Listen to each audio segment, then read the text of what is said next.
Video শুরুর আগে ছোট্ট করে বলে দিই আমাদের একটা অ্যানাউন্সমেন্ট হালকা করে। তো আমাদের নেক্সট যে এপিসোড সেটা তো জানো, আমার চ্যানেলে আসতে চলেছে তিন বন্ধুর পিএনপিসি, সরি আড্ডা। আমরা পিএনপিসি করি না, আমরা আড্ডা মারি। পুরোপুরি যেটা নিয়ে আমাদের আলোচনা সেটা নিয়ে আড্ডা হয়। যদি সেটা ভালোবাসো অবশ্যই আমাদের চ্যানেলে এসে, খুব শীঘ্রই সেটা আসছে আমাদের চ্যানেলে, এবং খুবই ভালো একটা টপিক নিয়ে আমরা আলোচনা করতে চলেছি। এবং তোমরা জানো আমরা যে টপিক নিয়ে আলোচনা করি পুরোপুরি সেই টপিকে থাকি। এদিক ওদিক অন্য কাউকে নিয়ে পোকিং করে কথাবার্তা খুব একটা বলি না, টু দ্য পয়েন্টে কথা হয়, এবং সেটা অনেকে পছন্দ করছে, তার জন্য সবাইকে অসংখ্য ধন্যবাদ।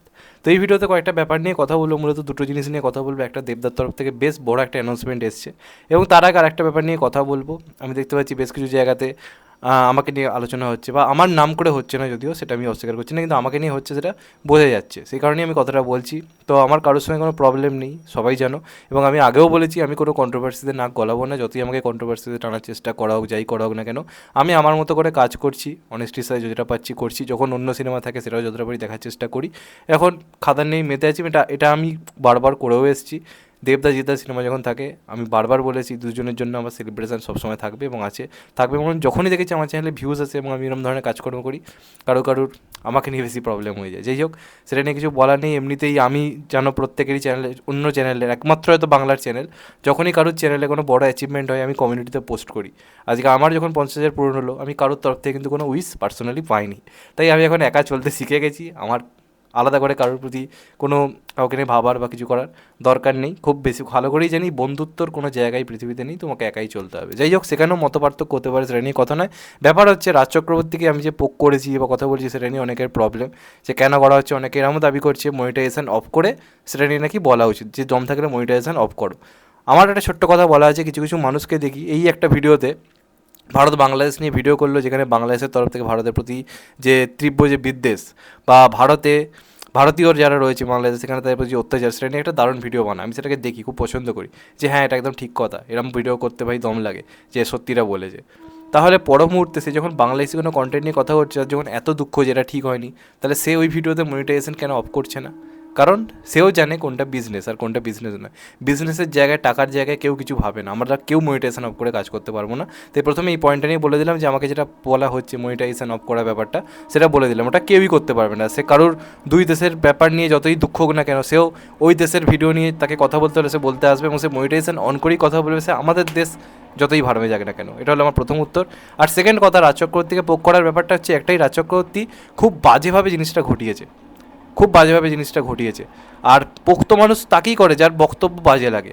আজকে আমি কমিউনিটিতেই দেখতে পাই খুব ক্লোজ বন্ধু, প্রচণ্ড ক্লোজ বন্ধু, তাদেরই মধ্যে কেউ কেউ যখন কমিউনিটিতে পোস্ট করে যে আমার থেকে ভিডিও কপি করে, আমার ভিডিও দেখে সে ভিডিও কপি করছে বা কথা বলছে, এই ধরনের বক্তব্য তারা পেশ করে, সে যত ভালোই বন্ধু না কেন সে তো পোস্ট করছে, তার কারণ তার ব্যাপারটা খারাপ লেগেছে।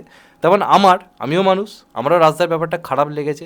তার এই বলার ধরন, সিনেমার প্রমোশন, অনেক নেগেটিভ প্রমোশন আমি দেখেছি, অনেকভাবে দেখেছি। কোনোভাবে রাজ চক্রবর্তীকে ডিফেন্ড করার আমি তো কোনো কারণ দেখতে পাচ্ছি না। ইভেন আজকে ওর আনন্দবাজার পত্রিকার একটা পোস্ট ছাড়া হয়েছিল, সেখানেও হালকা করে পোকিং করা হচ্ছে খাদানের ডায়লগ দিয়ে, রাজা রাজা কথাটাকে ইউজ করে এইভাবে। এটাকে যদি তোমরা সঠিক মনে করো তাহলে সঠিক, তাহলে তোমার কিছু বলার নেই। কিন্তু আমার পক্ষে যেটা সঠিক লাগে না আমি সেটাকে ডাইরেক্ট বলি, এবং সেটা নিয়ে কথাও বলি। আজকে তো এই তো যে জিদ্দা যে টুইট করছিল না, সেটা নিয়ে তো অনেকে নেগেটিভিটি করছিলেন, তো সেটার এগেনস্টে গিয়ে ভিডিও করেছি যে না এটা ঠিক নয়। জিদ্দার অবশ্যই সেটা নিয়ে কথা বলে, আমি তো সেটা নিয়ে ভিডিও করেছি, তো সেটা নিয়ে তো বলেছি। আর রাজদা যতই বড় বড় কথা বলুক, এই কথাটা সে বারবার বলেছে গ্রামে গঞ্জে একটা সিনেমাই চলবে। সে নিজে এখন মাস সিনেমা করে বড় হয়েছে, এদিকে যখন অন্য কেউ মাস সিনেমা করছে সে সেটাকে ছোট করে সে শুধুমাত্র তার সিনেমা কমার্শিয়ালি চলুক বা গ্রামে গঞ্জে চলুক, সে সেটা প্রে করছে। সে এটা বলছে না যে সব সিনেমা ভালো চলুক, সে কিন্তু এটাই সোশ্যাল মিডিয়াতে প্রচার করার চেষ্টা করছে যেন তার সিনেমা একমাত্র ভালো চলে। মানে তাদের বক্তব্য অনুযায়ী যেই কথা বলবে না সেই ভুল, সেই কিছু সিনেমার বোঝে না, তারই কিছু মুভি সম্বন্ধে জ্ঞান নেই। এই জিনিসটা আগেও ঘটেছে, এখনও ঘটছে। যেহেতু আমি এখন একটুখানি হলো তাদের মতের বিপক্ষে গিয়ে কথা বলছি, অমনি আমি খারাপ ইউটিউবার। তো যাই হোক, সেটা আমার খুব ভালো করে জানা আছে, সেটা আমার কোনো প্রবলেম নেই। আমি আবার বলছি আমার কারোর সঙ্গে ব্যক্তিগত প্রবলেম নেই। তারা যে পয়েন্টগুলো তুলেছে, বন্ধুত্ব থাকা সত্ত্বেও, যত ভালো আমাদের মধ্যে সম্পর্ক, তাদের মনে হয় এই পয়েন্টগুলো তোলা উচিত। তেমন আমিও তাদেরকে দাদার চোখে দেখি, বন্ধুর চোখে দেখি, সেই হিসেবে আমিও কিছু প্রশ্নচিহ্ন তুললাম, এটা নিয়ে কথা বললাম। আর এটা আমি শুরুতে এটা বললাম যে আমাদের যে আড্ডা আলোচনাটা পিএনপিসি যেহেতু হয় না, সেই কারণে আমি বললাম যে আমাদেরটা পিএনপিসি নয়, আমাদেরটা পুরোপুরি অন দ্য টপিকে আলোচনা। সেটা আই থিঙ্ক সেটা যারা দেখবে তারা আমাদের সিনেমা জ্ঞান সম্বন্ধে আলোচনা করতে পারবে, কিন্তু আমরা সেটাই করবো যেটা আমাদের ভালো লাগে, যেটা আমাদের করতে মন চায়। আই থিঙ্ক সেটাই তো করা উচিত প্রত্যেকের জীবনে, তাই না? যাই হোক, এই পয়েন্টটা নিয়ে তো অনেক আলোচনা হলো, রাজদাকে দারুণভাবে ঠুকে দিয়েছে। গ্রামেগঞ্জে লাস্ট অব্দি কোনটা চলছে আমরা সবাই দেখতে পাচ্ছি, কে রাপ্পা হয়ে গেছে এটা আমরা সবাই দেখতে পাচ্ছি। তবে এটাও বলা ফ্যাক্টর যে ইন ফিউচার যে সন্তান ভালো চলবে না এমন কোনো গ্যারেন্টি নেই। ফ্যামিলি অডিয়েন্স যথেষ্ট স্ট্রং আমাদের বাংলায়, এবং এটা আশা করতেই পারি যে সন্তান হয়তো একটা দারুণ সিনেমা হবে এবং হয়তো ওয়ার্ড অফ মাউথে সন্তানও ভালো চলবে। কিন্তু যেটা সে ভেবে নিয়েছিল যে সন্তান করে খাদান কিছুই চলবে না, খাদান যেহেতু কমার্শিয়াল সিনেমার মার্কেট নেই, সেই মিথটাকে খাদান ভেঙে দিয়ে চুরমার করে দিয়েছে। এটা কিন্তু সত্যি কথা, এবং সেই কারণেই এত কথা বলা, বুকিংটা এই জন্য।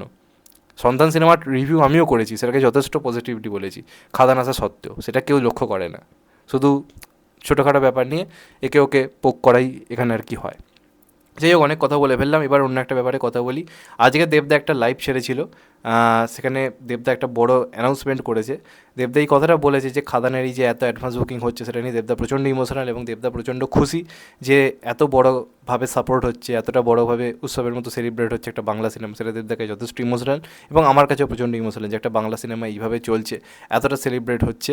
এবং সেটা বলার সময় দেবদা একটা কথা বলে দেয় যে আমি যদি আজকে খাদান সফল হয় আরও বড় করে কমার্শিয়াল কাজ করবো। আজকে খাদান যদি আমি 6 কোটিতে বানিয়ে থাকি, 6 কোটি বাজেটে যদি আমি বানিয়ে থাকি, তাহলে এর পরবর্তী সিনেমা এর থেকে দ্বিগুণ বাজেটে আমি বানাতে চলেছি।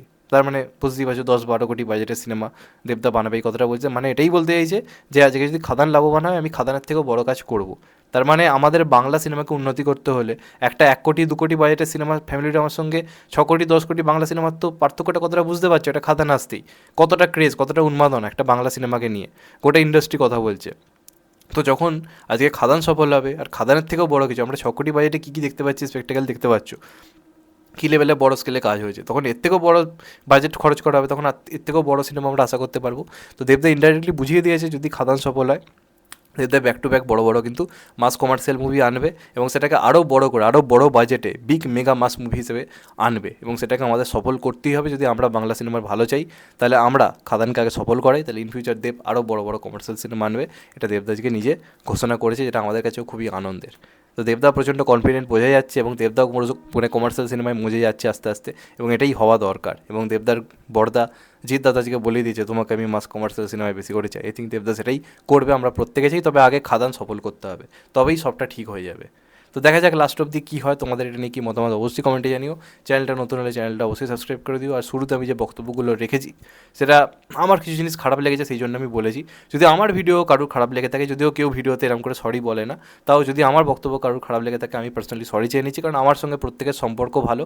কিন্তু তাও কিছু কথা মাঝে মাঝে খারাপ লেগে যায়। একটা নির্দিষ্ট টপিকের ওপর মানুষ যখন মানুষের নলেজ বা সিনেমার নলেজ বিচার করতে শুরু করে দেয়, এ ভালোই রিভিউয়ার, এ খারাপ রিভিউয়ার, প্রবলেমটা ওইখানে হয়ে যায়। যাই হোক, এটাই বলার ছিল। চ্যানেলটা নতুন হলে চ্যানেলটা সাবস্ক্রাইব করে দিও, and get the bell icon. ভালো থেকো সবাই, ঠিক নমস্কার, আবার দেখা হবে।